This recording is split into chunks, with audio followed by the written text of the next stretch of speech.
यार I don't sound critical, लेकिन ये तो पाकिस्तान क्रिकेट बोर्ड की सरासर गलती है ना यार। और इंजमाम की जो जो हिस्सेदार है इंजमाम इस कंपनी में, ये तो कंपनी रजिस्टर हुई थी यूके में दिसंबर 2020 में, और इंजमाम अगस्त में जो है आपने चीफ सेक्रेटरी बनाया इंजमाम को। अब बोर्ड का, क्रिकेट बोर्ड का एक बड़ा वाज़ेह कोड ऑफ एथिक्स है, जिसमें क्लियरली लिखा हुआ है कि अगर कोई एम्प्लॉय है, कोई जो पैसे ले रहा है, ऐसे ले रहा है क्रिकेट बोर्ड से, कि वो क्या क्या नहीं कर सकता कि कॉन्फ्लिक्ट ऑफ इंटरेस्ट ना हो।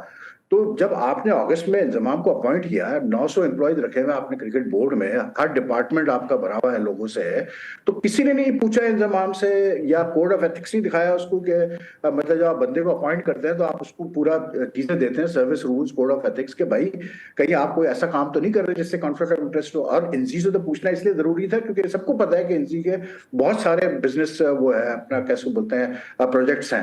वो जब नहीं क्रिकेट में, जब वो किसी पोस्ट पे नहीं होता है तो जाहिर सी बात है उसके अपने बहुत काम चल रहे होते हैं, वो मीडिया पे भी होता है और चीजों में होता है। तो ये तो बोर्ड की नायली है ना कि आप पूछ ही नहीं, आपने पूछा ही नहीं, कुछ नहीं किया, 3 महीने गुजर गए।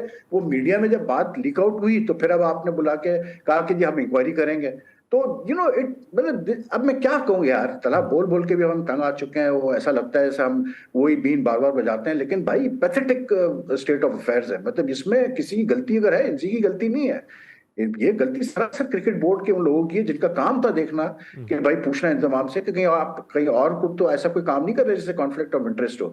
रही बात इसकी कि यार मतलब जो असल में जो इशू आया ना इसमें वो ये है कि जो कंपनी है उसमें इंजमाम, मोहम्मद रिजवान और एक एजेंट है तला रहमानी, वो तीनों पार्टनर्स है उस कंपनी के। अब ये कंपनी जो है ये स्पोर्ट्स मैनेजमेंट की कंपनी है। अब जो तला जो है ये पहले से ही बहुत सारे प्लेयर्स को रिप्रेजेंट करता है, तकरीबन कोई 12 से ज्यादा प्लेयर्स को रिप्रेजेंट करता है, जिसमें बाबर है, शाहीन है, शादाब है, रिजवान है, ये सारे लोग हैं। ठीक है, तो he is got most of the players signed up with him.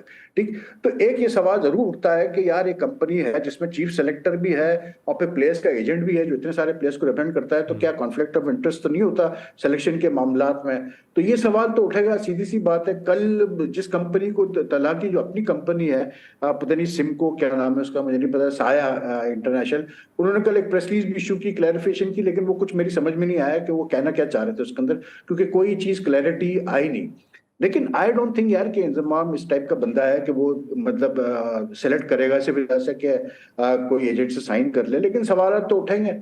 फिर दूसरा सबसे बड़ी चीज ये है कि भाई मेरा सवाल ये है कि अगर इंजमाम को आप मतलब इंजमाम ने बेसिकली रिजाइन इसीलिए किया क्योंकि इंक्वायरी कमेटी बनाई गई थी, तो उसने यही कहा है कि भाई जब तक इंक्वायरी नहीं होती ठीक है मैं साइड पे बैठ जाता हूँ। लेकिन फिर मोहम्मद रिजवान भी तो कॉन्फ्लिक्ट ऑफ इंटरेस्ट में आ गया ना फिर, कि आप एक सीनियर प्लेयर है टीम के और आप एक ऐसी कंपनी में है जिसका एक पार्टनर जो है वो चीफ सेलेक्टर है, एक पार्टनर जो है वो एजेंट है प्लेयर्स का। तो रिजवान का फिर क्या रोल है इस कंपनी में? फिर क्या रिजवान पे ये कॉन्फ्लिक्ट ऑफ इंटरेस्ट अप्लाई नहीं होता? तो ये सारी चीजें हैं which this board has not been able to handle very well.